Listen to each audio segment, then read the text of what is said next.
heard about Cuphead is true. It is an incredibly difficult side-scrolling shooter, with relentless boss battles that demand rapid-fire actions and reactions making up the bulk of its gameplay. Toppling these imposing bosses is both a monumental and rewarding task.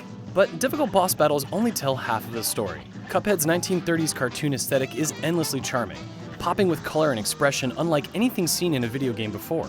The sheer variety of characters and settings yields consistent delight as you go from one stage to the next, with everything bearing the telltale signs of grainy 30s film and rudimentary production techniques. The characters and bosses that are clearly inspired by cartoon legends like Betty Boop break free from the expected to surprise you with something new. Never mind that Betty's look-alike is a mermaid now. It's the moment her head breaks free from her body and lures you into a tightly designed cavern while spewing skull-filled projectiles that gives you pause. If you can appreciate the unique animation style, you will be doubly impressed when you see what developer Studio MDHR has brought to the table. If its technical execution wasn't enough, MDHR's creativity puts Cuphead in a league of its own.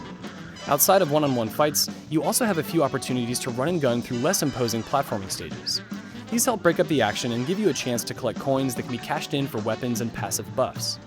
Coins are in short supply and can only be collected once, so farming to gain an advantage is out of the question. The mix of weaponry you have to pick from, which your character fires from their fingertips, includes the likes of a spread shot, a charge blast, and a boomerang round. There are 6 in all, and each comes with a secondary attack that's tied to a meter, which fills when you successfully land shots on enemies. You can also earn meter by parrying pink projectiles, a task that requires you to jump and then tap jump again at just the right time before making contact with a projectile. Finally, you have a super art, which can only be fired when your entire meter is full, as opposed to spending one section of that meter to fire your secondary attack. The one catch here is that when your meter is full, you have no option to perform the secondary attack alone. You are inconveniently forced to unleash your super art, which isn't always desirable. Every boss fight consists of multiple stages or forms. Bosses will change shape, position, and behavior with each new phase, and within an individual phase, you may see as many as 4 different attacks, though you aren't always guaranteed to see them all, which keeps up the element of surprise. The fear of the unexpected is part of what makes Cuphead such a thrilling game, beyond the frantic moment-to-moment tension as you hold on desperately to your 3 hit points, or 4 if you equip a charm that weakens your firepower in exchange for health. But when the only question in your head is, in what order will the boss attacks appear, fights take on a new light. Fatigue and frustration are common reactions when faced with a particularly challenging battle, and it's in these moments you start to identify a few places where Cuphead could do a slightly better job of keeping you informed of your own progress and capabilities. Beyond bosses changing phases, you can never tell exactly how close to death, or a phase change for that matter, they actually are. At best, you can see a plotline of the battle after death to gauge your relative progress. Given the array of weaponry at your disposal, you may begin to question if you're carrying the right tools for the job. But beyond revisiting old fights, which is actually more arduous than it should be, as you traverse the map slowly and can't fast travel, there actually isn't a great way to familiarize yourself with new weapons. And there's unfortunately no way to tell exactly how much damage one weapon does compared to another. Vague descriptions are all you get.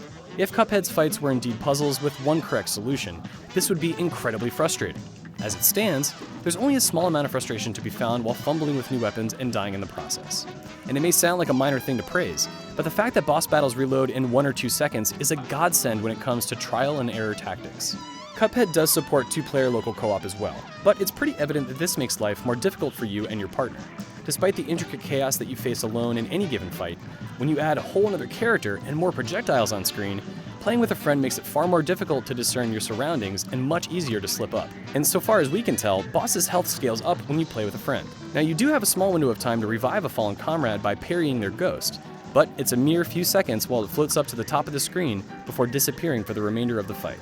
For anyone interested in getting a taste of Cuphead without facing its ultimate wrath, there are simpler versions of every boss that you can fight, but you won't be able to face the final bouts unless you beat every standard boss on the normal difficulty.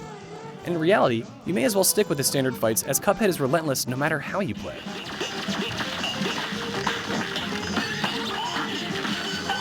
Cuphead has been a long time coming, and it's great to see that it lives up to its initial promises.